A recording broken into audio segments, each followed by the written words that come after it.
சுரபி என்று அழைக்கப்படும் காமதேனு பசுவின் சிறப்புகள் என்னென்ன தெரியுமா?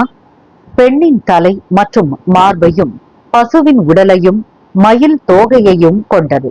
இந்த காமதேனுவின் படங்களை வீடுகளில் எந்த திசையில் வைக்க வேண்டும்? அசுரர்களும் தேவர்களும் பார்க்கடலை கடைந்த போது அதிலிருந்து பல்வேறு வஸ்துக்கள் தோன்றியதாகவும் அதில் ஒன்றுதான் காமதேனு பசு என்றும் சொல்லுவார்கள். வாயு புராணத்தில் காமதேனு பசுவை பற்றி எப்படி விவரிக்கப்பட்டிருக்கிறது என்று பார்க்கலாம்.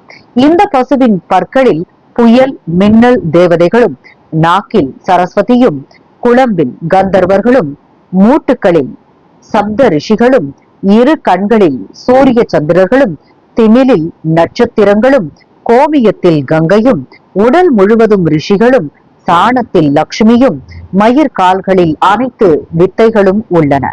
காமதேனு நடக்கும்போது அதை சூழ்ந்து